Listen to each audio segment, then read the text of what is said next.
Hello students, welcome back to Mandeep education academy YouTube channel. बच्चों, इस video में हम आपके क्लास 12th फिजिक्स का चैप्टर सेमीकंडक्टर इलेक्ट्रॉनिक्स पूरा करने जा रहे हैं। बहुत अच्छे से करने जा रहे हैं। एनसीईआरटी का एक एक कॉन्सेप्ट हम इस चैप्टर में समझेंगे। इस चैप्टर की वेटेज जो है वो 7 मार्क्स की है, तो 7 मार्क्स कम नहीं होते, अच्छी खासी वेटेज है इस चैप्टर की। तो जरा इसको अच्छे से समझ लो, और अगर आपको इसके ये नोट्स चाहिए तो लिंक डिस्क्रिप्शन में दे दूंगा। और स्टडी मटेरियल के लिए Mandeep education academy Telegram channel join कर लो, या फिर Mandeep education academy app download कर लो। दोनों का लिंक डिस्क्रिप्शन में है। शुरू करते हैं बच्चों। इसके अंदर हम क्या पढ़ने वाले हैं, अगर आप देखो तो टाइम के साथ आपके आसपास का जो इलेक्ट्रॉनिक्स है या जो गैजेट्स हैं, जो इलेक्ट्रॉनिक आइटम्स हैं, वो कितने ज्यादा एडवांस्ड होते जा रहे हैं। अगर हम टेलीविजन की बात करें तो पुराने जमाने में शायद आप में से किसी ने वो टेलीविजन देखे हों या आपके घर पे हो अभी भी, एक मोटा सा टीवी आता था, है ना, जिसको दीवार पे तो बिल्कुल लगाने की सोच ही नहीं सकते थे, टेबल पे रखना पड़ता था। उसके पीछे वैक्यूम ट्यूब्स लगी होती थी, इसलिए वो बहुत मोटा होता था। वैक्यूम ट्यूब्स क्या होती हैं उसकी बात हम यहाँ पे ज्यादा डिटेल में नहीं करेंगे। बट क्या था कि पहले के जमाने में जो इलेक्ट्रॉनिक आइटम्स होते थे उनकी टेक्नोलॉजी बिल्कुल अलग थी। वो वैक्यूम ट्यूब्स पे बेस्ड होते थे। कैथोड रे, एनोड रे वगैरह के बारे में आपने सुना होगा, ठीक है ना, तो डिटेल में अपने को नहीं जाना है। वैक्यूम ट्यूब्स पे वो बेस्ड होते थे, तो उनकी बहुत सारी डिसएडवांटेजेस होती थी, पर हमें यूज करने पड़ते थे बिकॉज हमारे पास कोई ऑप्शन नहीं था। डिसएडवांटेजेस क्या थी कि उनका एक तो मेंटेनेंस बहुत मुश्किल था, रख रखाव बहुत मुश्किल था, वो बड़े होते थे, ज्यादा हीट उसमें हो जाती थी, और उनकी जो ऑपरेशनल कॉस्ट है वो ज्यादा होती थी, उनकी पावर कंजम्पशन ज्यादा होती थी। लेकिन 1930s के आसपास हमने एक बहुत ही ज्यादा इंपॉर्टेंट प्रॉपर्टी सिलिकॉन की डिस्कवर करी। फिर हमने सिलिकॉन और जर्मेनियम और सेमीकंडक्टर्स की हेल्प से बिल्कुल नए तरह के इलेक्ट्रॉनिक्स की शुरुआत करी, जिसको डिजिटल इलेक्ट्रॉनिक्स हम लोग बोलते हैं। और उसी इलेक्ट्रॉनिक्स के दम पे आज की डेट में हम देखें कि हमारे जो सारे गैजेट्स हैं वो कितने ज्यादा कॉम्पैक्ट होते जा रहे हैं। अब हमारे पास ऐसे डिवाइसेस हैं जो बहुत कम साइज में बहुत ज्यादा फंक्शंस परफॉर्म कर सकते हैं, और ये सब सेमीकंडक्टर्स की वजह से पॉसिबल हो पाया है। तो ये जो नए डिवाइसेस हमने बनाए हैं बेस्ड ऑन सिलिकॉन चिप, ये जितने भी डिवाइसेस हैं, जैसे लैपटॉप हो गए, मोबाइल फोन्स हो गए, टेलीविजन हो गए, ये जो स्मार्ट बोर्ड है ये हो गया, इन सब में आप देखोगे ग्रीन कलर की एक चिप लगी होती है ना। ये एक माइक्रो सर्किट होता है जिसमें कि सेमीकंडक्टर्स का सबसे ज्यादा इस्तेमाल किया गया है। इन सारे डिवाइसेस की क्या एडवांटेजेस हैं over traditional vacuum tube devices, वो यहां पे हमने लिखा हुआ है। उसको जरा हम एक बार पढ़ लें, तब हमें समझ में आएगा इस चैप्टर में कि जो चीजें हम पढ़ रहे हैं बेसिकली हम पढ़ क्यों रहे हैं, उनकी जरूरत क्या है। तो एक तो वैक्यूम ट्यूब्स के अंदर एक एक्सटर्नल सोर्स चाहिए होता था, जो हीटेड कैथोड होता था, जो कि उसके अंदर के जो आयंस हैं उनको चला सके, उनको मूव करा सके। लेकिन यहां पे जो चार्ज कैरियर्स हैं वो होल्स और इलेक्ट्रॉन्स होते हैं, जो सेमीकंडक्टर के अंदर ही होते हैं, तो किसी एक्सटर्नल सोर्स की रिक्वायरमेंट नहीं होती हीटिंग के लिए। आप अपने मोबाइल फोन को यूज करने से पहले हीट नहीं करते, है ना। नो नीड फॉर वैक्यूम और heating, semiconductors operate without external heating और लार्ज इवैक्यूएटेड स्पेसेस। ये जो थी ये तो वैक्यूम ट्यूब्स थी, और वैक्यूम ट्यूब्स क्रिएट करने के लिए you need a big tube, जिसमें कि आप बहुत हैवी टेक्नोलॉजी लगा के आप पहले वैक्यूम क्रिएट करोगे, उसके अंदर गैस को आयनाइज करोगे। तो वो सारी चीजें इसके अंदर नहीं है। कॉम्पैक्ट एंड एफिशिएंट है, और इनकी ड्यूरेबिलिटी और रिलायबिलिटी भी ज्यादा है। ठीक है, ये इंट्रोडक्शन मुझे देनी थी बिकॉज इस चैप्टर में एनसीईआरटी में स्टार्टिंग में ये सब बातें लिखी हैं, तो हमने इसको डिस्कस कर लिया। एग्जाम में ये नहीं पूछा जाता है। अब हम बात करते हैं इस चैप्टर के मेन पार्ट की, और जो इससे भी ज्यादा मेन पार्ट आएगा, जिसमें से सबसे ज्यादा क्वेश्चंस आते हैं, यानी पीएन जंक्शन का, उसकी बात हम करेंगे। जब वो आएगा तो मैं आपको बता दूंगा कि ये सबसे ज्यादा मेन पार्ट है। लेकिन ये जो हमने इससे पहले वाली स्लाइड में पढ़ा, ये हमने सिर्फ इसलिए पढ़ा कि भाई एनसीईआरटी में है तो फॉर्मेलिटी तो पूरी करनी है। तो आप ये एक तरीके से समझ लो कि आपका जो मेन चैप्टर है वो इस वाली स्लाइड से स्टार्ट हो रहा है। तो बच्चों, 3 तरह के मटेरियल्स हैं कंडक्टिविटी के बेसिस पे: मेटल्स, इंसुलेटर्स और सेमीकंडक्टर्स। मेटल्स वो है जिनकी रेजिस्टिविटी बहुत लो होती है। रेजिस्टिविटी इनकी 10 की पावर -8 से 10 की पावर -2 ओम मीटर के ऑर्डर में होती है। इनकी कंडक्टिविटी बहुत हाई होती है, 100 to 10 की पावर 8 सीमेन पर मीटर में इनकी कंडक्टिविटी है। और metals are known for their ability to conduct electricity, metals are good conductors of electricity, low resistance होता है, हाई कंडक्टेंस होता है, ये सब अपने को पता है। बट मेनली इस चैप्टर में हम लोग जो पढ़ने वाले हैं वो है सेमीकंडक्टर्स। सेमीकंडक्टर नाम से पकड़ो, सेमीकंडक्टर। सेमीकंडक्टर मतलब जो कुछ हद तक कंडक्टर हो और ना भी हो, मतलब कुछ ऐसे मटेरियल्स हैं हमारे पास सेमीकंडक्टर्स जिनकी प्रॉपर्टीज मेटल्स और इंसुलेटर्स के बीच में आती हैं। अगर आप पीरियोडिक टेबल में लेफ्ट टू राइट चलो, अगर आप पीरियोडिक टेबल में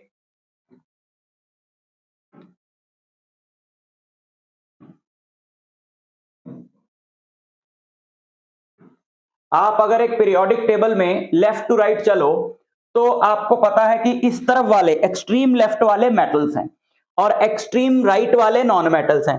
तो ऑब्वियसली अगर आप left to right periodic table में चलोगे तो बीच में कहीं ना कहीं पर ऐसे एलिमेंट्स तो आएंगे ना जो ना ही तो मेटेलिक होंगे ना ही नॉन मेटेलिक होंगे। अगर 9th-10th क्लास की बात करी जाए तो सिंपल इस तरीके से टीचर आपको समझाते होंगे कि जिसके आउटर मोस्ट शेल में 1, 2 या 3 इलेक्ट्रॉन्स होते हैं वो मेटल्स होते हैं, बिकॉज वो इलेक्ट्रॉन्स लूज करते हैं तो वो पॉजिटिवली चार्ज आयंस बनाते हैं। इलेक्ट्रोपॉजिटिव जो एलिमेंट्स हैं वो मेटल्स होते हैं। और 5, 6, 7 और 8 जिसके आउटर मोस्ट शेल में है वो नॉन मेटल्स है, क्योंकि 5, 6, 7 वाले गेन करते हैं इलेक्ट्रॉन्स और जो गेन करते हैं वो नॉन मेटल्स होते हैं। प्लस जो नोबल गैसेस हैं they are also non metals.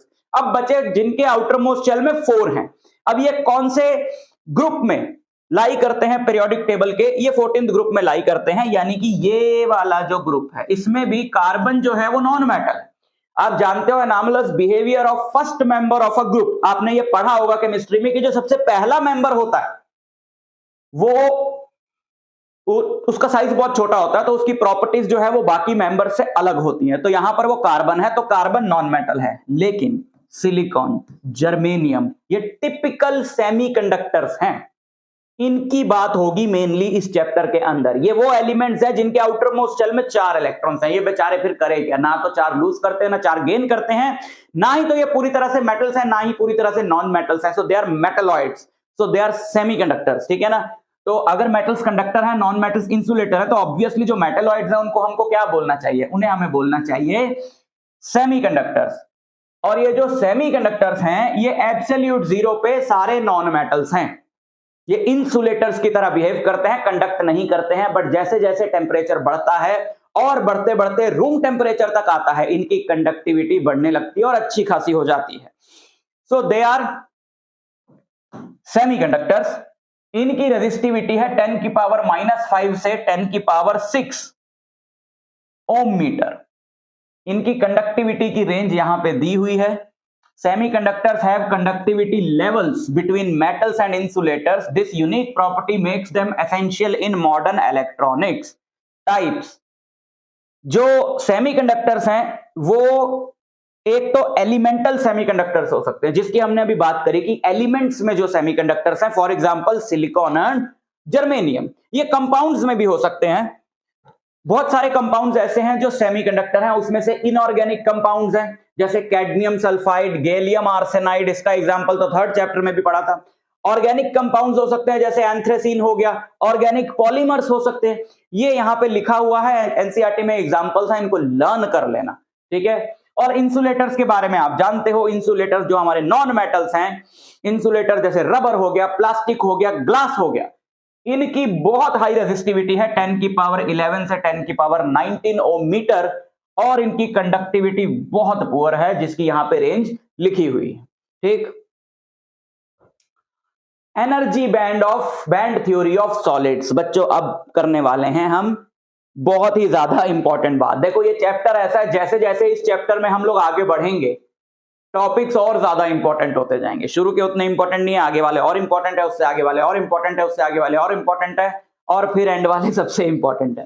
तो energy band theory of solids क्या है? देखो चैप्टर पूरा थ्योरी चैप्टर है, पहली बात तो ये है, इसके अंदर कोई न्यूमेरिकल नहीं है, कोई डेरिवेशन नहीं है, पूरा थ्योरी चैप्टर है, तो समझना बहुत ही ज्यादा आसान है इस चैप्टर को।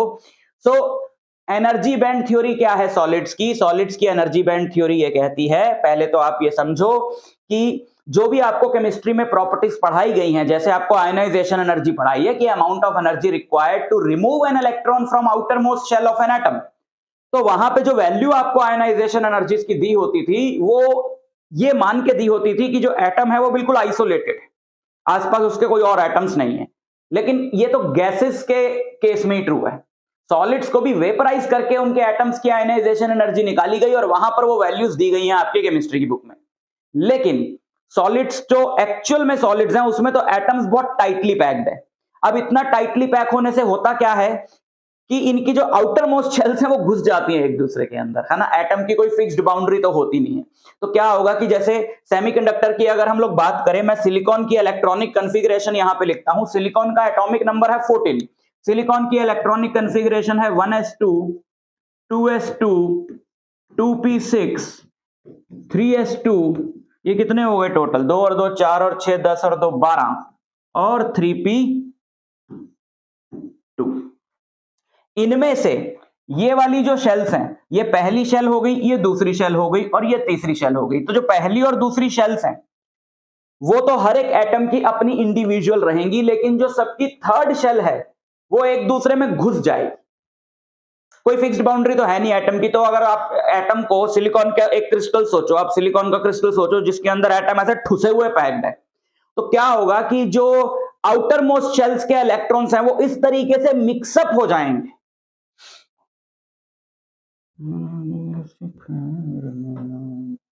ये है थर्ड शेल एक सिलिकॉन एटम की, ठीक है, और ये है थर्ड शेल दूसरे वाले की। अब यहां पर एक इलेक्ट्रॉन है, यहां पर एक इलेक्ट्रॉन है, तो आप थोड़ी ना बता सकते हो वो इलेक्ट्रॉन इसका है या इसका है। लेकिन ये इसकी सेकंड शेल है, यहां पे जो इलेक्ट्रॉन है वो ऑब्वियसली इसका है। ये इसकी सेकंड शेल है, यहां पे जो इलेक्ट्रॉन है वो ऑब्वियसली इसका है। तो अंदर वाली जो शेल है, यानी फर्स्ट और सेकंड शेल सिलिकॉन एटम्स की, वो मिक्स नहीं हुई है। थर्ड वाली जो है वो मिक्स हो गई है। अब यहां पे मिक्स होने का मतलब क्या है? आप जानते हो इलेक्ट्रॉन क्लाउड्स ही होते हैं ना, कोई ऐसे ऐसे प्रॉपर शेल्स तो नहीं होती, इलेक्ट्रॉन क्लाउड्स होते हैं। तो आप ये सोचो कि जो थर्ड शेल का इलेक्ट्रॉन क्लाउड है वो सबका क्या हो गया? मिक्स हो गया। अब मिक्स होने का मतलब क्या है? यहाँ पे इलेक्ट्रॉन कोई ऐसे फिजिकल एंटिटी तो है नहीं, तो मिक्स होने का यहाँ पे सिंपल सा मतलब है कि जितने भी इलेक्ट्रॉन्स हैं आउटर मोस्ट शेल में, उन सब इलेक्ट्रॉन्स की एनर्जी एक पर्टिकुलर रेंज में आ जाएगी कि यहां से लेकर यहां तक हो सकती है। उस रेंज को हम लोग बोलेंगे वैलेंस बैंड, ठीक है। या फिर अगर जो आउटर मोस्ट शेल के जो इलेक्ट्रॉन्स हैं, है ना, उनकी जो हाईएस्ट फील्ड एनर्जी लेवल है, हाईएस्ट फील्ड एनर्जी लेवल, वो प्रिंसिपल आपने पढ़ा होगा कि जो इलेक्ट्रॉन्स फिल होते हैं वो एनर्जी लेवल के अकॉर्डिंग होते हैं एक एटम के अंदर। तो ये जो आउटर मोस्ट शेल के इलेक्ट्रॉन्स हैं उनका जो हाईएस्ट फील्ड की इस वैलेंस शेल जो है उसके इलेक्ट्रॉन की एनर्जी इससे ज्यादा नहीं हो सकती। तो हाईएस्ट फील्ड जो एनर्जी लेवल है that is called the valence band, right. और 0 केल्विन पे, एब्सोल्यूट 0 पे। लेकिन जैसे जैसे आप टेम्परेचर बढ़ाओगे, अब जब आप टेम्परेचर बढ़ाओगे तो इलेक्ट्रॉन्स की एनर्जी बढ़ेगी। अब जब उनकी एनर्जीज बढ़ेंगी तो ऑब्वियसली एनर्जी जब बढ़ेगी तो जो उनकी एनर्जी वैलेंस बैंड में रही होगी हाईएस्ट, उससे ज्यादा हो जाएगी। तो एक एनर्जी लेवल ऐसा भी तो होगा जिस एनर्जी लेवल पे इलेक्ट्रॉन्स जो हैं वो कंडक्ट करना शुरू कर दें। कंडक्शन का सिंपल सा मतलब होता है कि इलेक्ट्रॉन ऐसे चल सकता है ना। तो हो सकता है कि वैलेंस बैंड से थोड़ी ज्यादा एनर्जी आने पर भी इलेक्ट्रॉन फ्रीली मूव ना कर पाए, कुछ उसका न्यूक्लियस का उस पर होल्ड रह जाए। लेकिन अगर आप थोड़ी और एनर्जी उसकी बढ़ाओगे तो अब वो बिल्कुल फ्री हो जाएगा एटम से और वो फ्रीली मूव कर सकता है। जब इलेक्ट्रॉन कंडक्शन के लिए बिल्कुल तैयार होता है और फ्रीली मूव कर सकता है, तब उस इलेक्ट्रॉन की जो एनर्जी है उसको बोला जाता है कंडक्शन बैंड। और इस वैलेंस और कंडक्शन बैंड के बीच में कुछ एनर्जी गैप तो होगा, है ना, कुछ एनर्जी गैप होगा। वैसे तो ये एनर्जीज जो है वो इलेक्ट्रॉन वोल्ट्स में होती हैं, जस्ट मैं आपको समझाने के लिए कह रहा हूं। मान लो वैलेंस बैंड में इलेक्ट्रॉन्स की जो एनर्जी है वो 10 जूल है और कंडक्शन के लिए एनर्जी चाहिए 15 जूल। तो ये जो 10 से 15 के बीच का डिफरेंस है इसको बोलेंगे एनर्जी गैप। क्योंकि 10 जूल वाले की एनर्जी अगर 11 कर दोगे तो थोड़ा सा वो फ्री हो जाएगा न्यूक्लियस से, बट वो अभी कंडक्शन के लिए तैयार नहीं। फिर उसकी 12 करी, 13 करी, 14 करी, 15 जूल जब आपने करी तो ये 15 जूल उसका कंडक्शन बैंड हो गया, because now it is ready to conduct. समझ में आई बात? तो ये एनर्जी बैंड्स हैं सॉलिड्स के अंदर। Energy bands are simply energy levels. In solids, the energy level of electrons from bands instead of individual levels in an isolated atom. This is due to interaction of outer orbits of neighboring atoms in a solid. ये मैंने आपको समझाया अभी, ठीक है ना। जो बाकी के जो नेबरिंग एटम्स हैं उनकी इंटरेक्शन की वजह से इसके अंदर जो है वो एनर्जी डिफरेंसेस पैदा हो जाते हैं। जो एक आइसोलेटेड एटम है उसके इलेक्ट्रॉन्स की एनर्जी बिल्कुल अलग है, उसका बिहेवियर बिल्कुल अलग है, पर जब ये सॉलिड में पैक्ड है तो जो आउटर मोस्ट के इलेक्ट्रॉन्स हैं, ये मिक्सिंग की वजह से इसकी एनर्जी जो है वो अलग है, ठीक है ना। The energy band containing the valence electrons, that is electrons in the outermost shell of an atom, that is called the valence band. It is the highest filled band at absolute zero temperature. Absolute zero पे जो maximum energy level है that is valence band. और conduction band, the energy band above the valence band. Normally it is empty but can accommodate electrons under certain conditions. Normally empty होता है क्योंकि अगर 0 kelvin पे सब इलेक्ट्रॉन्स की energy बहुत कम है और न्यूक्लियस ने उनको जकड़ के रखा हुआ है। लेकिन अगर आप एनर्जी बढ़ाओगे, अंडर सर्टेन कंडीशंस लिखा है नहीं, जब आप एनर्जी बढ़ाओगे तो इलेक्ट्रॉन्स जो है वो अपने न्यूक्लियस का होल्ड छोड़ के पुड़ुक पुड़ुक पुड़ुक उनकी एनर्जीज बढ़ने लगेंगी। तो कंडक्शन बैंड में उनकी एनर्जीज आ जाएंगी, जैसे जैसे बढ़ाते जाओगे वैसे वैसे कंडक्शन बैंड में इलेक्ट्रॉन्स जो है वो बढ़ते जाएंगे। कंडक्शन बैंड कोई जगह नहीं है इलेक्ट्रॉन की, ये स्पेस बैंड्स नहीं है कि ये रहा वैलेंस बैंड, ये रहा कंडक्शन बैंड, ये एनर्जी बैंड्स है। इतनी एनर्जी तो वैलेंस बैंड, इतनी एनर्जी हो गई तो कंडक्शन बैंड किसी भी इलेक्ट्रॉन, ठीक है।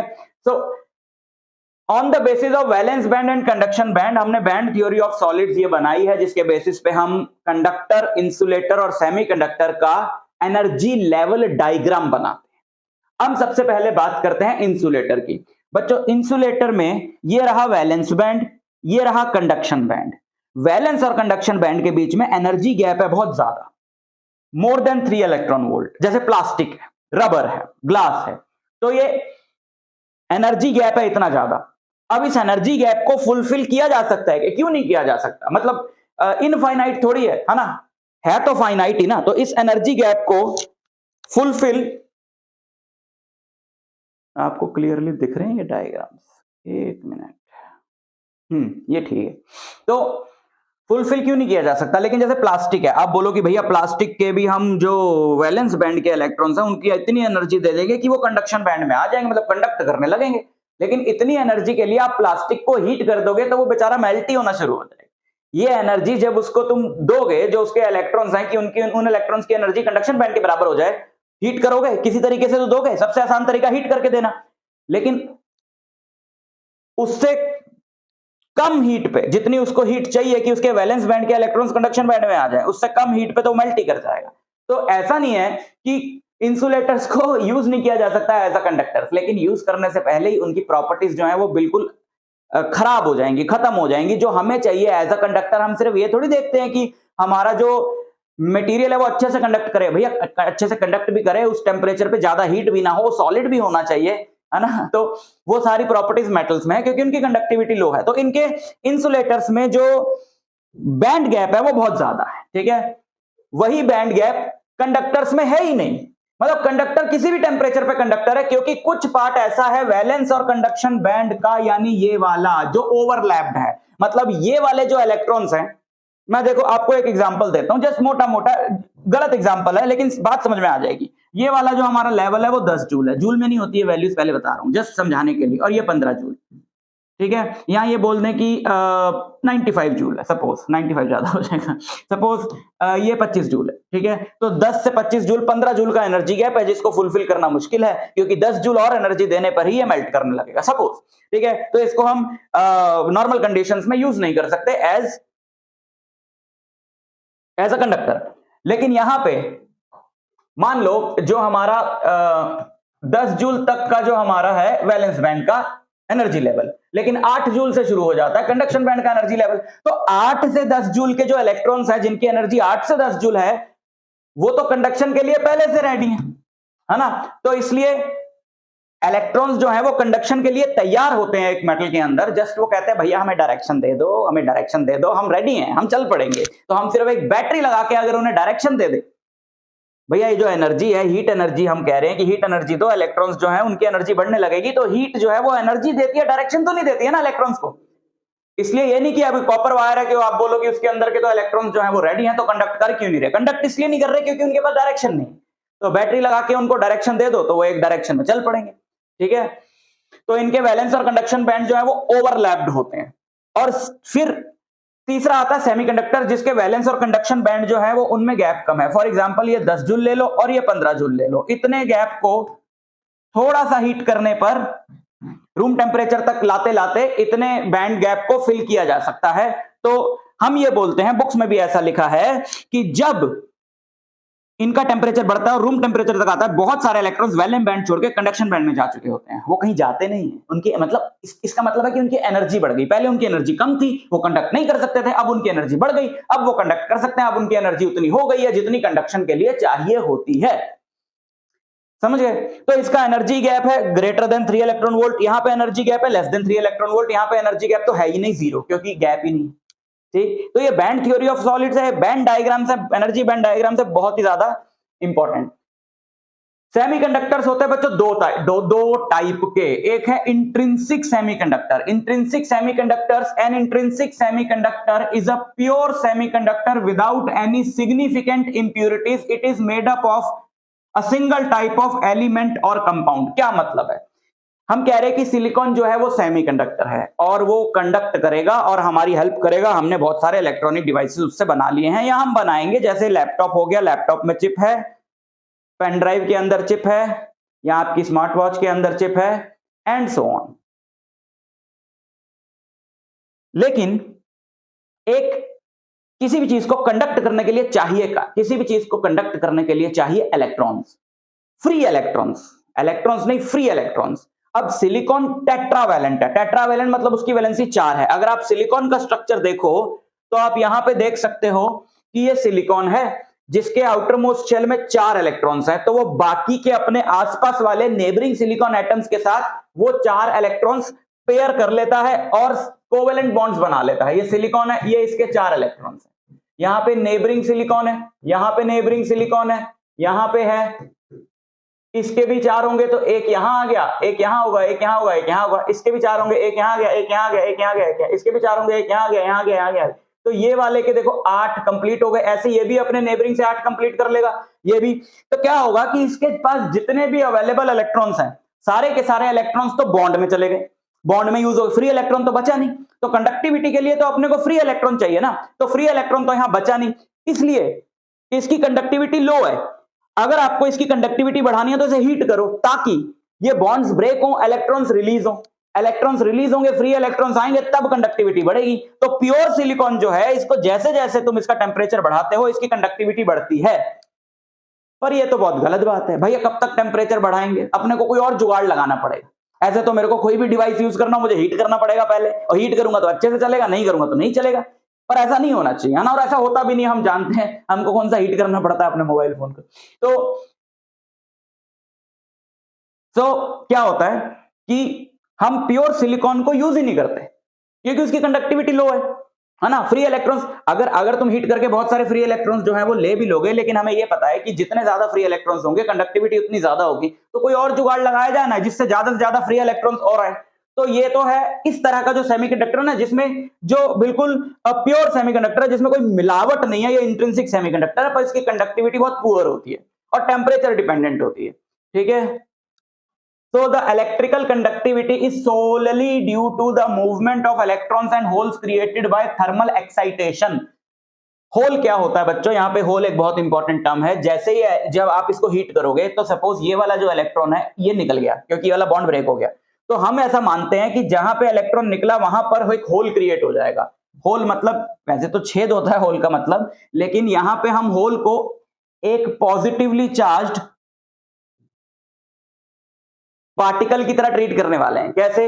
होल ना कंडक्टिविटी में हेल्प करता है। जैसे होल एक ऐसी साइट है जहां पर इलेक्ट्रॉन होना चाहिए था पर नहीं है, जहां पे इलेक्ट्रॉन पहले था अब नहीं है, तो उस साइट को हम लोग होल बोलते हैं। तो क्या होता है कि जैसे यहां पर एक होल क्रिएट हो गया तो ये वाला इलेक्ट्रॉन इसमें चला जाएगा,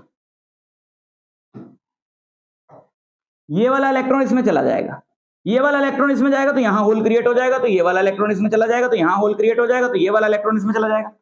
तो बताओ क्या होल की प्रेजेंस से इलेक्ट्रॉन्स की मूवमेंट नहीं स्टार्ट हो गई? अबे यही तो चाहिए हमें। इलेक्ट्रॉन की मूवमेंट मतलब क्या? कंडक्टिविटी।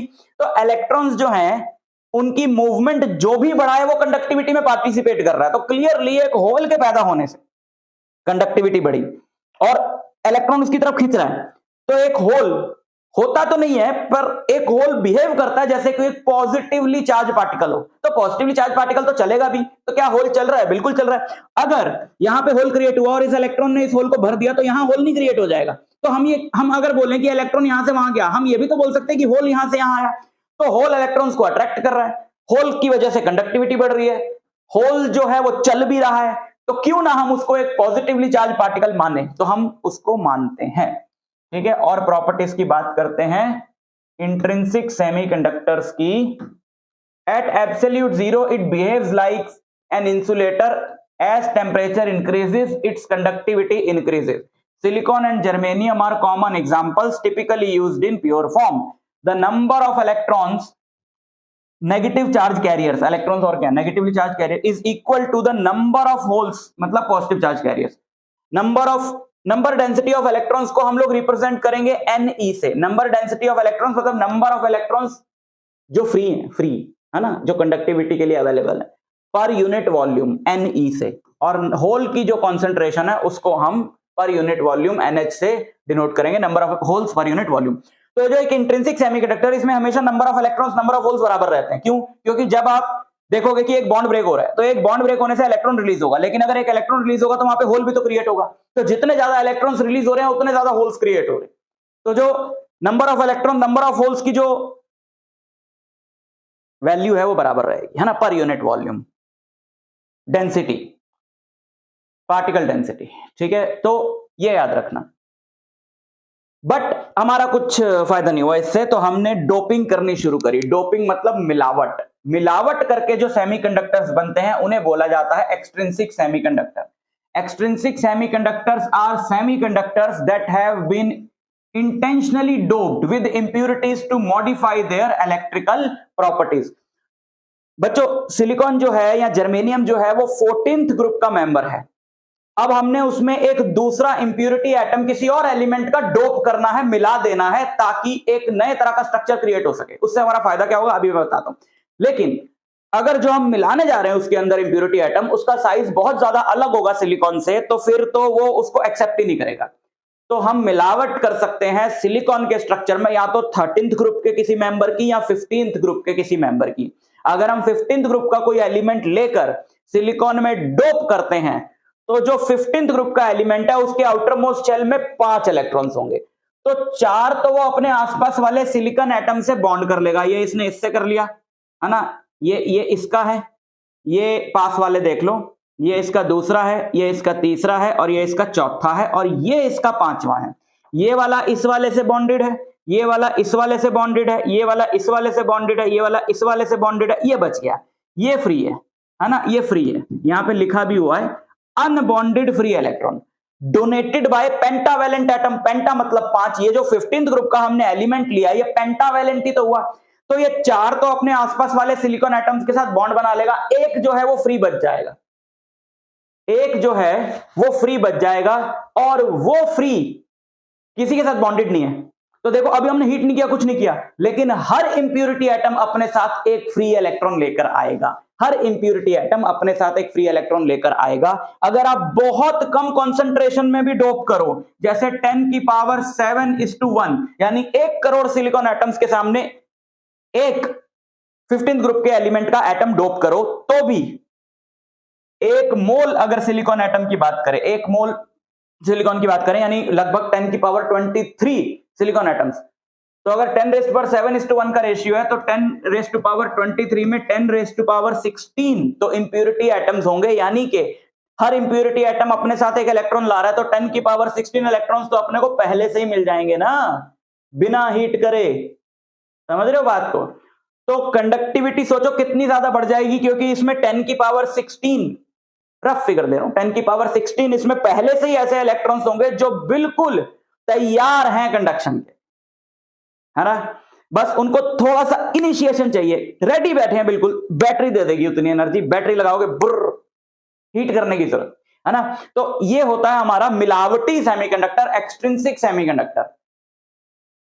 तो क्या होता है कि ये जो फ्री इलेक्ट्रॉन है इसका जो एनर्जी लेवल है वो ना ही तो वैलेंस बैंड का होता है, क्योंकि ये तो फ्री है, वैलेंस बैंड का तो बॉन्डेड वाले इलेक्ट्रॉन्स का हुआ एनर्जी लेवल, और ना ही कंडक्शन वाले का होता है, क्योंकि अभी इसको थोड़ी सी एनर्जी और चाहिए जो बैटरी से ये लेगा, तब जाके इसका कंडक्शन बैंड के बराबर इसकी एनर्जी आएगी।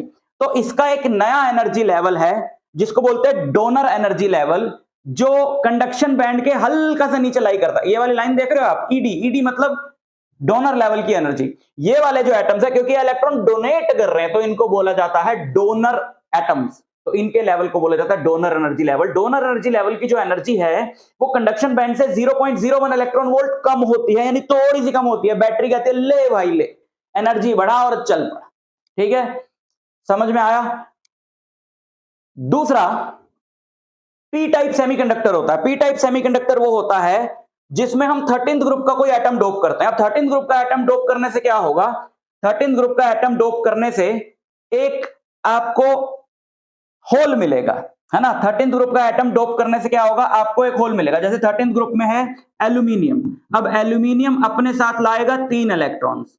अब वो 3 इलेक्ट्रॉन्स में से आसपास वाले सिलिकॉन के साथ क्या होगा, देखो इस वाले सिलिकॉन का हम लोग येलो से बनाते हैं, ये इस वाले सिलिकॉन का इलेक्ट्रॉन आ गया, ये इसका आ गया, इसने इसके साथ बॉन्ड बना लिया, ये इसका आ गया, इसने इसके साथ बॉन्ड बना लिया, ये इसका आ गया, इसके साथ बॉन्ड बनाने के लिए कोई नहीं बचा। तो यहां पर जहां इलेक्ट्रॉन होना चाहिए था वहां पे क्या होगा, होल। तो हर 13th ग्रुप का जो इंप्यूरिटी एटम आ रहा है वो हर इंप्यूरिटी एटम अपने साथ एक होल ला रहा है ना। और आप जानते हो कि अभी जैसे आपको बताया कि होल्स की वजह से भी कंडक्टिविटी बढ़ती है। अब इस होल की प्रेजेंस से क्या होगा कि ये वाला इलेक्ट्रॉन इसकी तरफ खींचेगा, फिर यहां होल क्रिएट होगा तो ये इसमें जाएगा, फिर यहां होगा तो यहां कोई और आएगा, फिर यहां होगा तो यहां कोई और आएगा। तो इलेक्ट्रॉन्स की मूवमेंट स्टार्ट हो गई इस होल की वजह से। बट ऑब्वियसली जो अभी पी टाइप में आपको बताया जो बिल्कुल फ्री है इलेक्ट्रॉन, उसकी एनर्जी तो ज्यादा होगी। इसकी वजह से इन इलेक्ट्रॉन्स की एनर्जी कुछ बड़ी है ना। ये बिल्कुल फ्री नहीं हुए, बिल्कुल फ्री नहीं हुए। तो होल की वजह से एक नया एनर्जी लेवल क्रिएट हो जाता है सेमीकंडक्टर के अंदर, जिसको बोलते हैं एक्सेप्टर एनर्जी लेवल। वो होता है वैलेंस बैंड से थोड़ी सी ज्यादा एनर्जी। ये यहां पे ग्रीन पे देख रहे हो, वैलेंस बैंड से थोड़ा सा ऊपर। ये वाला हमारा क्या है, acceptor energy level, EA, acceptor energy level. क्यों? क्योंकि ये जो एल्यूमिनियम है 13th ग्रुप का जो एलिमेंट है, इसका जो एटम है इसे बोलते हैं एक्सेप्टर एटम, क्योंकि एक्सेप्ट कर रहा है इलेक्ट्रॉन्स। ठीक है, तो ये दो तरह के सेमीकंडक्टर्स है, पी टाइप और n type semiconductors. P type semiconductors जो है वो 13th ग्रुप के इंप्यूरिटी एटम को डोप करने से बनते हैं। एन टाइप सेमीकंडक्टर्स जो है 15th ग्रुप के इंप्यूरिटी एटम को डोप करने से बनते हैं। इनसे क्या होता है कि कंडक्टिविटी बढ़ती है, क्योंकि एन टाइप सेमीकंडक्टर्स में इलेक्ट्रॉन्स की मेजॉरिटी हो जाती है ना। एन टाइप सेमीकंडक्टर में इलेक्ट्रॉन्स की मेजॉरिटी हो जाती है। क्यों? क्योंकि हर इंप्यूरिटी एटम अपने साथ एक इलेक्ट्रॉन ला रहा है। अब अगर आप हीट भी करोगे तो जो बॉन्ड्स ब्रेक होंगे वहां पे तो इलेक्ट्रॉन्स और होल्स बराबर बराबर क्रिएट होंगे, लेकिन क्योंकि पहले से इलेक्ट्रॉन्स ज्यादा थे, क्योंकि हर इंप्यूरिटी एटम अपने साथ एक इलेक्ट्रॉन लाया, तो हमेशा इलेक्ट्रॉन्स की जो कॉन्सेंट्रेशन है वही ज्यादा रहेगी। तो यहां पे जो इलेक्ट्रॉन्स की कॉन्सेंट्रेशन है वो होल्स की कॉन्सेंट्रेशन से बहुत ज्यादा होगी। सिमिलरली 13th वाले में होल्स की जो कॉन्सेंट्रेशन है वो बहुत ज्यादा होगी इलेक्ट्रॉन्स की कॉन्सेंट्रेशन से। तो मेजॉरिटी चार्ज कैरियर्स 13th वाले मतलब पी टाइप सेमीकंडक्टर में मेजॉरिटी चार्ज कैरियर्स होल्स हैं, और एन टाइप सेमीकंडक्टर में मेजॉरिटी चार्ज कैरियर्स इलेक्ट्रॉन्स हैं। ठीक है, डिफरेंसेस समझ लो जरा पी टाइप और एन टाइप सेमीकंडक्टर में। ये हम लोग पूरा डिस्कस कर चुके हैं, बट डिफरेंसेस पूछे जाते हैं तो ये इंपॉर्टेंट है part. Intrinsic semiconductor is pure semiconducting tetravalent crystals. Tetravalent मतलब 4 valency. And extrinsic semiconductors tetravalent crystals doped with impurity atoms from group 13 और 15। इनकी कंडक्टिविटी जो है वो लो है, इनकी कंडक्टिविटी हाई है। यहां पे कोई इंटरमीडिएट एनर्जी स्टेट नहीं है। एक्सट्रिंसिक में 2 इंटरमीडिएट एनर्जी स्टेट्स है, वैलेंस और एक्सेप्टर एनर्जी लेवल और डोनर एनर्जी लेवल। ठीक है, यहां पे नंबर ऑफ फ्री इलेक्ट्रॉन्स और नंबर ऑफ होल्स जो है वो हमेशा बराबर रहेंगे। इसमें पी टाइप में होल्स ज्यादा है, एन टाइप में इलेक्ट्रॉन्स ज्यादा है। इसकी कंडक्टिविटी सिर्फ टेम्परेचर पे डिपेंड करेगी। इसकी कंडक्टिविटी टेम्परेचर के साथ साथ डोपिंग कंसंट्रेशन पे भी डिपेंड करेगी, कितनी ज्यादा डोपिंग हुई है। जितनी ज्यादा डोपिंग होगी उतनी ज्यादा कंडक्टिविटी, क्योंकि उतने ज्यादा फ्री चार्ज कैरियर्स अवेलेबल होंगे। लेकिन इतनी भी ज्यादा डोपिंग नहीं कर देनी कि स्ट्रक्चर ही खत्म हो जाए, सिलिकॉन बचे ही ना वो, है ना। और पी टाइप और एन टाइप सेमीकंडक्टर में भी डिफरेंसेस जो है वो यहाँ पे जरूरी हैं बहुत ज्यादा। ये सारे हम डिफरेंसेस डिस्कस कर चुके हैं। मैं हट जाता हूं, एक बार इसको पॉज करके स्क्रीन को आप डिफरेंसेस पढ़ लेना, सारे पॉइंट्स डिस्कस हो चुके हैं। यहां पर एक बहुत ही ज्यादा इंपॉर्टेंट रिलेशन है, electron hole concentration relationship. Number of electrons Ne बता दिया ना, नंबर डेंसिटी है ये, number of electrons per unit volume जो कंडक्टिविटी के लिए अवेलेबल है, इनटू नंबर ऑफ होल्स, वो number of intrinsic charge carriers के स्क्वायर के बराबर है। मतलब नंबर ऑफ इंट्रिंसिक मतलब कि जो इलेक्ट्रॉन और होल बराबर बराबर क्रिएट हो रहे हैं ना हीट करने पे, वो जो चार्ज कैरियर्स हैं वो Ni है, और Ne है जो एक्स्ट्रा इलेक्ट्रॉन्स हैं N टाइप में, और NH है जो एक्स्ट्रा होल्स है P टाइप में। फॉर एग्जांपल देखो, ये न्यूमेरिकल देखो, a semiconductor has equal electron hole concentration of this, तो ये Ni है, equal hole electron concentration. On doping with certain impurity the hole concentration increases to this, ये NH है, hole concentration इतनी बढ़ गई। अब बोलता है कि what type of semiconductor is obtained on doping. अब ये किस टाइप का सेमीकंडक्टर हुआ? अगर होल की कॉन्सेंट्रेशन बड़ी है तो ये किस टाइप का सेमीकंडक्टर हुआ? P टाइप सेमीकंडक्टर हुआ। And calculate the new electron concentration of this semiconductor. तो Ne निकालना है, तो Ne इंटू NH, Ni का स्क्वायर होता है Ne हो गया Ni का स्क्वायर बाय NH। तो ये वैल्यूज हमने यहां पे पुट कर दी, और इलेक्ट्रॉन्स की जो कॉन्सेंट्रेशन है वो 10 की पावर 6 आ गई, जो कि आप देख रहे हो कि होल की कॉन्सेंट्रेशन से बहुत ज्यादा कम है, क्योंकि ये P टाइप सेमीकंडक्टर है। How does the energy gap very on doping? Energy gap decrease होता है डोपिंग से, है ना, एनर्जी गैप डिक्रीज होता है क्योंकि नए एनर्जी लेवल्स क्रिएट हो जाते हैं बीच में। अब बात करते हैं पीएन जंक्शन की। देखो ये पीएन जंक्शन आ गया, वो टॉपिक जो मैं कह रहा था कि आगे एक टॉपिक आएगा जो बहुत ही ज्यादा इंपॉर्टेंट होगा, तो वही ये टॉपिक है पीएन जंक्शन। पीएन जंक्शन मतलब एक ऐसा स्पेशल टाइप का सेमीकंडक्टर बनाया जाता है जिसमें एक ही सेमीकंडक्टर में पी और एन टाइप सेमीकंडक्टर्स जो हैं वो बनाए जाते हैं। हमारा पर्पस ये है पीएन जंक्शन जो भी होता है, अभी डिस्कस करेंगे पीएन जंक्शन का करना क्या है हमने। तो पीएन जंक्शन जो है वो हमें चाहिए, एक ऐसी जंक्शन चाहिए जहां पे पी और एन टाइप सेमीकंडक्टर्स जुड़े हों, लेकिन हमें उस जंक्शन में एटॉमिक लेवल पे इलेक्ट्रॉन्स और होल्स की मूवमेंट चाहिए। तो ये पॉसिबल नहीं है कि अगर आप एक पी टाइप सेमीकंडक्टर का पार्ट लो और एक एन टाइप सेमीकंडक्टर लो और उन दोनों को फिजिकली जोड़ दो तो आपको एटॉमिक लेवल पे मूवमेंट नहीं मिलेगी। फॉर एग्जांपल जैसे अगर आप अपनी ये दो फिंगर्स को ऐसे जोड़ लेते हो और अब आपने अलग कर लिया, तो ये अलग होती कैसे है? मतलब फिंगर्स के जो एटम्स हैं वो पहचानते कैसे हैं कि मैं इस वाली फिंगर का एटम हूं या मैं इस वाली फिंगर का एटम हूं? ये दोनों एक दूसरे को पहचानते कैसे हैं? क्या होता है कि जब आप इनको जोड़ते हो तो बीच में आपकी एक लेयर रह जाती है एयर की, है ना। तो क्या होता है कि जो सब एटॉमिक पार्टिकल्स, इलेक्ट्रॉन्स वगैरह की मूवमेंट एक फिंगर से दूसरी फिंगर तक नहीं हो पाती। ऐसा हम नहीं चाहते, हमें चाहिए मूवमेंट। क्यों चाहिए अभी पता चलेगा। तो हम क्या करते हैं, एक ही सेमीकंडक्टर में पी टाइप और एन टाइप दोनों तरह की इंप्यूरिटीज को ऐड करके पीएन जंक्शन को बनाया जाता है। तो क्या होता है बच्चों, सिंपल सी बात है, जब आपने एक पी और एन टाइप, ये देखो ये एन है ये पी है ना। पी में आपके जो, अच्छा एक बात याद रखना कि ये सिर्फ नाम है पी और एन। पी और एन नाम हमने इसलिए दिया पॉजिटिव और नेगेटिव, क्योंकि होल को हम पॉजिटिवली चार्ज मानते हैं और इलेक्ट्रॉन को नेगेटिवली चार्ज मानते हैं। बट पी और एन नाम सुन के ये मत समझ लेना कि ये पॉजिटिवली और नेगेटिवली चार्ज होते हैं सेमीकंडक्टर्स। ये चार्ज नहीं होते हैं, क्योंकि दोनों एक एटम से डोप किए गए, आयन से डोप नहीं किए ना, एटम से डोप किए, और एटम में इक्वल नंबर ऑफ प्रोटॉन्स और इलेक्ट्रॉन्स होते हैं, तो ये इलेक्ट्रिकली न्यूट्रल हैं।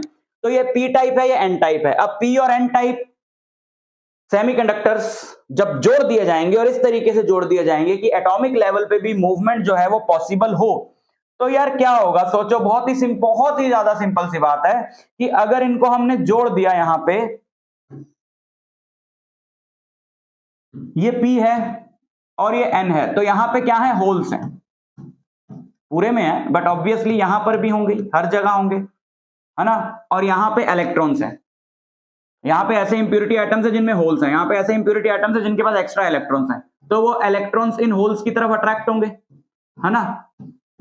अब क्या होगा, वैसे तो ये न्यूट्रल था, लेकिन जब इधर से इलेक्ट्रॉन्स जाएंगे तो पॉजिटिवली चार्ज होने लगेगा, और जब इस तरफ इलेक्ट्रॉन्स आएंगे तो ये नेगेटिवली चार्ज होने लगेगा, ठीक है। अब क्या होगा कि जैसे जैसे ये पॉजिटिवली चार्ज होती जाएगी साइड, तो और इलेक्ट्रॉन्स का इधर आना मुश्किल हो जाएगा, क्योंकि यार वो पॉजिटिवली चार्ज हो गया तो वो और इलेक्ट्रॉन्स को आने क्यों देगा। और जैसे जैसे ये वाली साइड नेगेटिवली चार्ज होती जाएगी और इलेक्ट्रॉन्स का इधर आना मुश्किल होता जाएगा, क्योंकि वो नेगेटिवली चार्ज इलेक्ट्रॉन्स को रिपेल करने लगेगा। एक टाइम ऐसा आएगा इस प्रोसेस को हम लोग बोलते हैं इलेक्ट्रॉन होल रिकॉम्बिनेशन। रिकंबाइन कर गए ना, तो एक टाइम ऐसा आएगा जब मूवमेंट पूरी तरह से रुक जाएगी और बीच में आपको एक ऐसा रीजन मिलेगा, एक ऐसी जगह मिलेगी जहां पर कि कोई फ्री चार्ज कैरियर है ही नहीं, क्योंकि वहां पे सारे इलेक्ट्रॉन्स ने होल में घुस गए हैं और फ्री चार्ज कैरियर्स खत्म हो गए। तो वहां पे केवल आयंस बचेंगे, हैवी पॉजिटिवली और negatively charge ions. Negatively charge ions p वाली साइड पे होंगे क्योंकि वहां पे इलेक्ट्रॉन जाके होल में घुस गए हैं, और पॉजिटिवली चार्ज आयंस n वाली साइड पे होंगे।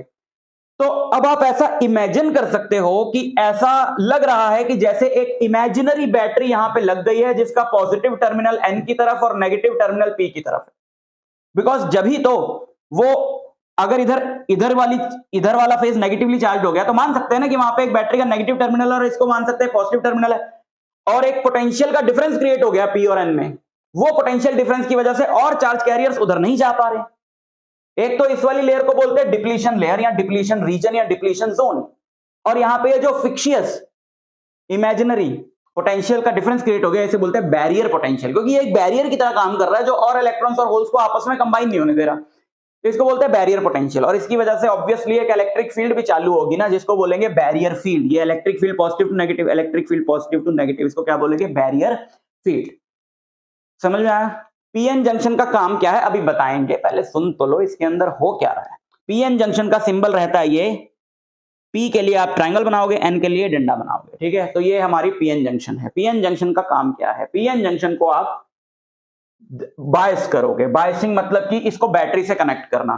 फॉरवर्ड बायसिंग बोलते हैं जब पी बैटरी के पॉजिटिव टर्मिनल से और एन बैटरी के नेगेटिव टर्मिनल से कनेक्ट होता है। तो क्या होता है कि जब आप बैटरी के पॉजिटिव टर्मिनल से, ये रहा बैटरी का पॉजिटिव टर्मिनल, इससे आपने एन रीजन को, पी रीजन को सॉरी कनेक्ट कर दिया, तो क्या होगा? बैटरी का पॉजिटिव टर्मिनल क्या करेगा? इधर जो होल्स हैं उन्हें धक्का मारेगा, और बैटरी का नेगेटिव टर्मिनल क्या करेगा? इधर जो इलेक्ट्रॉन्स हैं उन्हें धक्का मारेगा।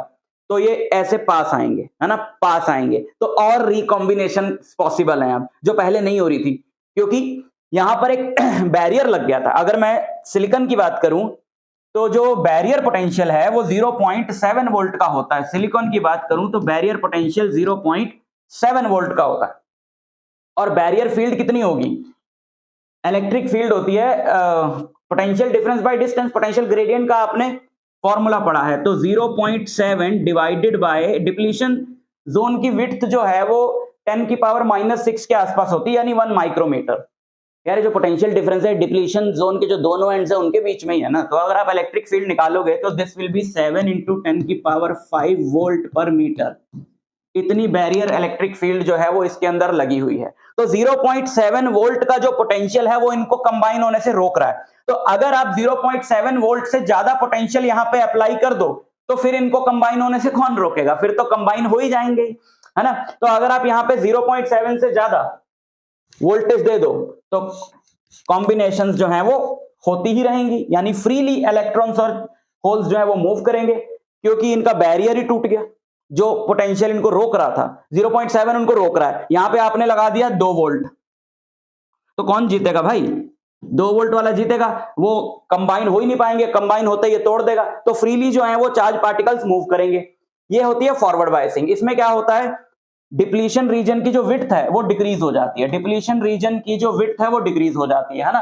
डिप्लीशन रीजन डिक्रीज हो गई और अगर आपने यहाँ पे 0.1 लगाया तो बैरियर पोटेंशियल 0.6 रह जाएगा। यहाँ पे आपने 0.2 लगाया, बैरियर 0.5 रह जाएगा। 0.3 किया, बैरियर 0.4 रह जाएगा। तो बैरियर जो डिप्लीशन रीजन की विड्थ है वो घटती जा रही 0.7 से ज्यादा होते ही डिप्लीशन रीजन खत्म। डिप्लीशन रीजन खत्म और फ्रीली जो है वो चार्ज कैरियर से एक दूसरे में मिक्सिंग उनकी स्टार्ट हो जाएगी। ठीक है, समझ में आई बात?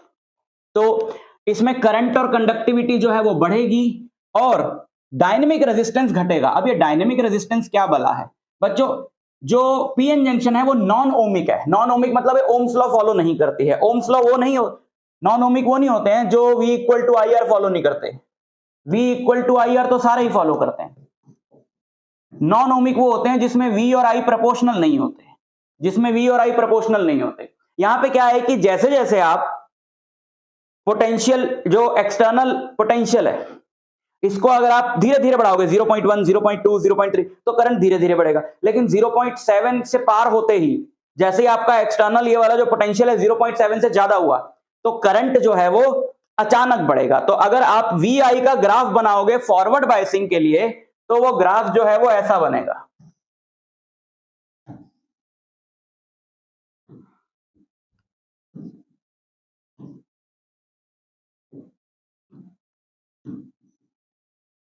ये वाला जो है ये 0.7 है। तो आप देखो VI ग्राफ जो है वो स्ट्रेट लाइन तो है बट उसकी स्लोप जो है मतलब थोड़ा कर्व्ड ही आता है, स्ट्रेट लाइन भी नहीं है, बट उसकी स्लोप जो है अलग है। यहां पे इसकी स्लोप अलग है, यहां पे इसकी स्लोप अलग है। तो ये V है, ये I है, और आप जानते हो कि R जो होता है वो V/I होता है। तो इसका मतलब है x/y, यानी R जो है इसका वो 1 स्लोप है, स्लोप का रेसिप्रोकल है, क्योंकि स्लोप तो y/x होती है और R है V/I यानी x/y, तो स्लोप का रेसिप्रोकल है।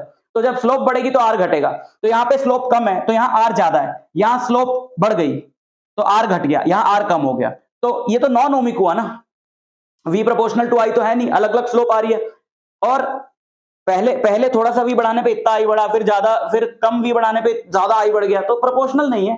But V equal to IR तो फॉलो करेगा ही। तो V प्रोपोर्शनल टू I नहीं है बट फिर भी V equal to IR follow कर रहा है, तो ऑब्वियसली R जो है वो अपने आप को बदल रहा है ताकि V और I की रेशियो सेम रहे। ऐसे केस में जो रेजिस्टेंस है इसको बोलते हैं dynamic resistance. Dynamic resistance fixed slope से तो आएगा नहीं, तो आपको जब डायनेमिक रेजिस्टेंस निकालना होगा तो किसी भी पार्ट का, जैसे यहां से लेकर यहां तक इतने V के लिए मेरे को डायनेमिक रेजिस्टेंस निकालना है, तो मुझे V इक्वल टू IR से R इक्वल टू V/I की बजाय मुझे इतने पार्ट के लिए डायनेमिक रेजिस्टेंस निकालना हो तो मुझे delta V by delta I इस पार्ट के लिए करना पड़ेगा। डेल्टा V मतलब ये जो डिफरेंस है, डेल्टा I मतलब जो ये डिफरेंस है, ये डेल्टा I और ये डिफरेंस जो है वो डेल्टा V। तो हर पार्ट के लिए delta V by delta I अलग रेजिस्टेंस आपको मिलेगा, that is called dynamic resistance.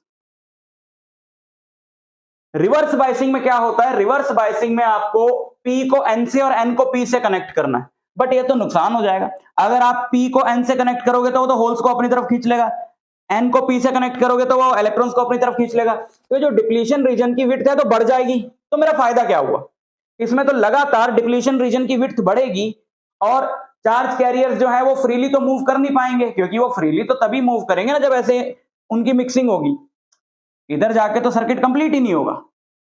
यहां पे अगर आपकी डिप्लीशन रीजन की विड्थ बढ़ती जा रही है, बैरियर बढ़ता जा रहा है, तो बैरियर टूट ही नहीं रहा, तो यहां पे मूवमेंट ही शुरू नहीं होगी पार्टिकल्स की, तो कंडक्टिविटी तो लगातार घटेगी।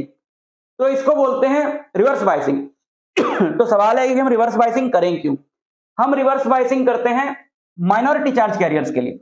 जैसे कि यहाँ पे मेजॉरिटी में होल्स हैं लेकिन माइनॉरिटी में इलेक्ट्रॉन्स भी तो होंगे। अब यहाँ पे मेजॉरिटी में इलेक्ट्रॉन्स हैं तो माइनॉरिटी में होल्स भी तो होंगे। तो ऑब्वियसली जो मेजॉरिटी चार्ज कैरियर्स के लिए रिवर्स बायस्ड है वो माइनॉरिटी वालों के लिए तो फॉरवर्ड बायस्ड ही हुई ना। ये आप ये होल्स को भूल जाओ, ये इलेक्ट्रॉन्स के बारे में सोचो, ये इलेक्ट्रॉन तो नेगेटिव से कनेक्टेड है और ये होल पॉजिटिव से कनेक्टेड है, तो ये तो इसको इधर पुश करेगा और ये positive charge terminal in holes को इधर पुश करेगा। तो ये जो बैरियर है ना, जैसे जैसे आप इसकी वोल्टेज बढ़ाओगे तो बैरियर जो है वो घटेगा माइनॉरिटी चार्ज कैरियर्स के लिए, मेजॉरिटी के लिए नहीं। और माइनॉरिटी वाले बेचारे होते ही कितने। अब क्या है कि जिस पे ब्रेकडाउन आया, जैसे यहां पे 0.7 वोल्ट पे ब्रेकडाउन आ गया था और करंट अचानक बढ़ गया था, जिस 0.7 इज कॉल्ड ब्रेकडाउन वोल्टेज, या इसको नी वोल्टेज भी बोलते हैं, KNEE नी वोल्टेज, ठीक है, या ब्रेकडाउन वोल्टेज, जो कि बहुत कम थी 0.7। यहां पे जो ब्रेकडाउन वोल्टेज है बहुत ज्यादा है, जैसे -3 वोल्ट मान लो। माइनस इसलिए बोल रहे क्योंकि उसका उल्टा है ना, वहां जहां पॉजिटिव था यहां नेगेटिव है, जहां नेगेटिव था वहां पॉजिटिव है, तो -3 वोल्ट। क्यों? क्योंकि यहां पे जो ब्रेकडाउन चाहिए वो माइनॉरिटी वालों का चाहिए और भीड़ तो मेजॉरिटी वालों की है। अब मेजॉरिटी वाले से ये छुटपुट माइनॉरिटी वाले निकालने के लिए थोड़ी ज्यादा एनर्जी चाहिए, तो -3 वोल्ट आते ही इनका भी अचानक से करंट बढ़ जाएगा क्योंकि बैरियर ब्रेक हो जाएगा। लेकिन अगर मैं इस ग्राफ की बात करूं ना, तो यहां पे और वोल्टेज बढ़ाने पे ये ग्राफ और बढ़ रहा था, वहां पे ऐसा नहीं होगा। वहां पे क्योंकि माइनॉरिटी वाले जो होते ही कम है, तो जैसे यहां पे ब्रेकडाउन हुआ, जितने मिक्स हो सकते थे हो गए, उससे ज्यादा अवेलेबल ही नहीं है, तो और ज्यादा वोल्टेज नेगेटिव में बढ़ा के कोई फायदा नहीं है। तो यहां पे अगर आप ग्राफ देखोगे रिवर्स वाले का, ये तो फॉरवर्ड वाले का, दोनों का मिला के देखते हैं। पहले तो धीरे धीरे धीरे धीरे धीरे धीरे धीरे करंट बढ़ रहा और ये अचानक बढ़ गया और बस इतना ही। अब इसके बाद ग्राफ ही एग्जिस्ट नहीं करता, क्योंकि और ज्यादा वोल्टेज बढ़ाने का कोई फायदा ही नहीं होगा, क्योंकि हमारे पास माइनॉरिटी चार्ज कैरियर्स ही नहीं। ठीक, तो रिवर्स बायस के अपने यूजेस हैं, रिवर्स बायस के अपने यूजेस हैं। जैसे आप देखते हो ना कि अगर आपको एक सर्किट में, फर्स्ट चैप्टर में आपने पढ़ा था, सेकंड चैप्टर में पढ़ा था कि एक सर्किट में अगर आप चाहते हो कि इस पर्टिकुलर ब्रांच में करंट ना जाए, तो आप वहां पे एक कैपेसिटर लगा देते हो, क्योंकि कैपेसिटर डायरेक्ट करंट को ब्लॉक कर देता है। यहां पे भी ये एक रिवर्स बायस में पीएन जंक्शन का एक मेजर यूज है कि अगर हमें कहीं पर हम ये चाहते हैं कि करंट ना जाए किसी सर्किट में, तो हम वहां पे एक पीएन जंक्शन लगा देते हैं रिवर्स बायस्ड मोड में। और एक आइडियल पीएन जंक्शन वो होती है जिसमें माइनॉरिटी चार्ज कैरियर जीरो होते हैं। एक ideal PN junction infinite resistance offer करेगी रिवर्स बायस्ड मोड में, क्योंकि जब माइनॉरिटी है ही नहीं तो भैया कोई इलेक्ट्रॉन चार्ज इधर इधर मूव करने ही नहीं वाला, तो होगा क्या, कोई फायदा नहीं होगा। ठीक है, रेक्टिफायर बहुत इंपॉर्टेंट है बच्चों, हाफ वेव और फुल वेव रेक्टिफायर यहां पे हम पढ़ेंगे। रेक्टिफायर सिंपली एक डिवाइस है जो अल्टरनेटिंग करंट को डायरेक्ट करंट में कन्वर्ट करता है। इसमें सबसे पहले है half wave rectifier. Half wave rectifier क्या होता है, देखो बच्चों, यहां पे हमने एक इनपुट एसी लगाया है, यहां पे एक प्राइमरी कॉइल रहेगा, यहां सेकेंडरी कॉइल रहेगा, बीच में ये लैमिनेटेड कोर रहेगा, यानी कि ये पूरा जो है वो ट्रांसफार्मर की अरेंजमेंट है। ये इनपुट एसी है जिसको आपने रेक्टिफाई करना है, यानी जिसको डीसी में कन्वर्ट करना है। यहां पे एक पीएन जंक्शन लगी है, यहां पे आउटपुट लोड रेजिस्टेंस लगा है, और यहां से ये कनेक्शन आप देख लो। इसकी वर्किंग देखते हैं। देखो सब कुछ यहां पे मैंने लिखा हुआ है ताकि जब आप ये नोट्स डाउनलोड करो तो फिर आपको दिक्कत ना आए। तो अगर मान लो ये साइकिल जो है वो ये पॉजिटिव है, ये तो एसी है ना, तो ये पॉजिटिव नेगेटिव ऐसे होगा। मान लो ये पॉजिटिव है, ये नेगेटिव है, तो ये नेगेटिव नेगेटिव नेगेटिव, ये वाला एंड जो है वो आपका क्या हो गया, नेगेटिव। इंडक्शन की वजह से यहाँ पॉजिटिव चार्ज इंड्यूस हुआ, ये पॉजिटिव पॉजिटिव पॉजिटिव, इंडक्शन की वजह से यहाँ नेगेटिव चार्ज इंड्यूस हुआ। तो पीएन जंक्शन को देखो, इसका ये वाला हिस्सा पॉजिटिव से और ये नेगेटिव से, तो पॉजिटिव पॉजिटिव से नेगेटिव नेगेटिव से, यानी कि ये फॉरवर्ड बायस्ड हो गई। फॉरवर्ड बायस्ड हो गई तो आउटपुट मिलेगा, यानी कि इसमें करंट दौड़ेगा ऐसे, तो इस रेजिस्टर में करंट होगा ऐसे। करंट होता है पॉजिटिव चार्ज की डायरेक्शन। तो पी टाइप जो है वो पी से कनेक्टेड है, तो होल्स को इधर धक्का पड़ेगा ना, तो होल्स ऐसे जाएंगे, तो पॉजिटिव चार्ज की डायरेक्शन ये है। तो पीएन जंक्शन में जो करंट है वो हमेशा ऐसे जाता, P2N। तो P2N अगर इसमें करंट जाएगा तो इसमें ऐसे जाएगा, तो आपका आउटपुट मिलेगा। अब बात करते हैं नेगेटिव हाफ साइकिल की। अगर इस बार अब ये नेगेटिव हो गया, ये पॉजिटिव हो गया, तो ये पॉजिटिव हो गया, ये नेगेटिव हो गया, और ये नेगेटिव है, ये पॉजिटिव हो गया। तो P जो है वो N से कनेक्टेड है, N जो है वो P से कनेक्टेड है, तो ये वाली पीएन जंक्शन आपकी क्या हो गई, ये वाली पीएन जंक्शन आपकी हो गई रिवर्स बायस्ड है। और आइडियल पीएन जंक्शन इसको मान ले तो रिवर्स बायस्ड है, तो कोई आउटपुट नहीं मिलेगा, और अगर मिलेगा भी तो वो इतना कम होगा जो हमें पता ही नहीं चलेगा। ठीक है, फिर फॉरवर्ड साइकिल आ जाएगा, तो क्या होगा, ये पॉजिटिव और नेगेटिव हाफ साइकिल यहां पे पूरे एक्सप्लेन कर दिए मैंने। तो आप देखोगे कि अगर आप ऐसा इनपुट दोगे तो आपको ऐसा आउटपुट मिलेगा, इतने पार्ट के लिए नहीं मिलेगा, यहां के लिए मिलेगा, यहां के लिए नहीं मिलेगा। तो हमको क्या मिलेगा, जो हमारा एक्सटर्नल लोड रेजिस्टेंस है उसमें आउटपुट मिलेगा केवल एक ही डायरेक्शन में। पर वो आउटपुट जो है ना, वो आउटपुट कांस्टेंट नहीं होगा। मतलब एसी और डीसी में दो डिफरेंसेस हैं, एसी का मैग्नीट्यूड भी बदलता है, डायरेक्शन भी बदलती है। यहां पे हमने मैग्नीट्यूड वाला, डायरेक्शन वाला पंगा तो ठीक कर लिया, मैग्नीट्यूड वाला नहीं कर पाए कि हमें जो उसमें एक डायरेक्शन में करंट मिल रहा है वो पहले धीरे धीरे बढ़ रहा है, फिर एक पीक वैल्यू लेता है, फिर घटता है, इस तरीके से। पर हमें चाहिए कांस्टेंट, उसके लिए हमारे पास फिल्टर सर्किट होता है। बट यहां पर एक और बड़ी प्रॉब्लम है कि आधी एनर्जी तो वेस्ट हो गई, करंट एनर्जी है ना, ये वाला कहां गया, ये तो वेस्ट हो गया। तो हम चाहते हैं वेस्ट ना हो, तो उसके लिए हमने बनाया full wave rectifier. Full wave rectifier में हम क्या करते हैं, बाकी सारी अरेंजमेंट सेम है, यहां दो पीएन जंक्शन लगा देते हैं और आउटपुट जो है वो सेंटर में लगा देते हैं, बीच में। अब क्या होगा कि अगर एक पॉजिटिव हाफ साइकिल आता है, ये पॉजिटिव, ये नेगेटिव, ये नेगेटिव, ये पॉजिटिव, ये नेगेटिव का पॉजिटिव, ये पॉजिटिव का नेगेटिव, तो ये वाला पीएन जंक्शन। अब बच्चों अगर ये पॉजिटिव टू नेगेटिव है, लगातार यहां पोटेंशियल डिफरेंस घट रहा है, तो ऑब्वियसली यहां पे ये वाला जो पॉइंट है, ये इसका पोटेंशियल इससे कम होगा, इससे ज्यादा होगा। देखो पॉजिटिव नेगेटिव में बैटरी में हमारा ये मतलब होता है कि जो हायर पोटेंशियल पे वो पॉजिटिव, जो लोअर पे वो नेगेटिव। तो पीएन जंक्शन फॉरवर्ड बायस्ड है अगर पी जो है वो हायर पोटेंशियल पर है और एन जो है वो लोअर पोटेंशियल पे, अदरवाइज वो रिवर्स बायस्ड है। तो यहाँ पे ऊपर वाली पीएन जंक्शन का पी जो है हायर पोटेंशियल पे, एन लोअर पे, नीचे वाली का P लोअर पे और N हायर पे, तो ये फॉरवर्ड बायस्ड हो गई, तो इसमें करंट फ्लो करेगा ऐसे ऐसे, और ये हमारा एक्सटर्नल सर्किट है जहां पे हमें आउटपुट चाहिए, तो उसमें करंट होगा ऐसे, जबकि नीचे वाले से कुछ नहीं फ्लो करेगा। इसी तरीके से अगर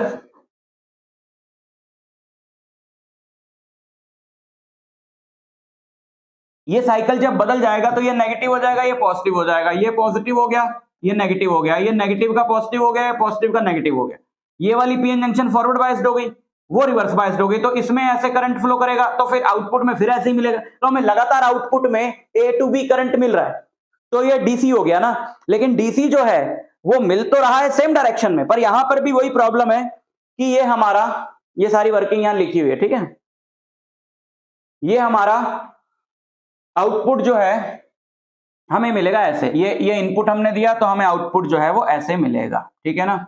ये यहां पे आधी एनर्जी जो वेस्ट हो रही थी पहले, वो अब वेस्ट नहीं हो रही, लेकिन अभी भी हमारा जो आउटपुट है वो आउटपुट कांस्टेंट नहीं है, फ्लक्चुएट कर रहा है, बढ़ रहा है, घट रहा है, बढ़ रहा है, घट रहा है, बढ़ रहा है। तो उसके लिए हम लगाते हैं फिल्टर सर्किट, फिल्ट्रेशन चाहिए अब हमें, यानी यहाँ पे अभी भी एसी और डीसी कंपोनेंट मिक्स्ड है, तो हमें उसमें से एसी अलग करना है, डीसी अलग करना है। तो उसका एक तरीका है, दो तरह के फिल्टर सर्किट हम लगाते हैं, सीरीज इंडक्टर फिल्टर और shunt capacitor filter. Series inductor filter में क्या होता है कि आप इस मिक्स्ड वाले को पहले इंडक्टर से पास करा दो। इंडक्टर क्या करता है, वेरिएशन को काटता है, इंडक्टर का और क्या काम है, उसमें करंट चेंज को वो अपोज करता है, करंट को चेंज होने नहीं देता है। तो अगर ये यहां से पास होगा तो यहां पे आउटपुट पे आपको एक कांस्टेंट करंट मिलेगा। यहां हम ये भी कर सकते हैं कि ये जो हमारा आउटपुट आ रहा है यहां से, इस आउटपुट को हमने दो ब्रांचेस दे दी, एक कैपेसिटर दे दिया और एक बिना कैपेसिटर की ब्रांच दे दी। कैपेसिटर तो डीसी को ब्लॉक कर देता है, तो जो एसी कंपोनेंट होगा वो यहां से पास हो जाएगा, और जो यहां पे आपको मिलेगा वो प्योर डीसी होगा, और ये हमारा आउटपुट है जहां पे प्योर डीसी जाएगा। समझ गए, ठीक है। तो फिल्टर सर्किट से पास होने के बाद जो हमें करंट मिलेगा उसमें वेरिएशन इतनी कम होंगी कि जिससे कोई फर्क नहीं पड़ेगा। तो फिल्टर सर्किट से पास होने के बाद हमारा जो आउटपुट है वो कुछ इस तरीके का ग्राफ ले लेगा, ठीक। तो ये था सेमीकंडक्टर्स का पूरा चैप्टर, अच्छे से इसको प्रिपेयर कर लेना, नोट्स डाउनलोड कर लेना। मैं आपसे मिलता हूं नेक्स्ट लेक्चर में, तब तक के लिए ऑल द बेस्ट।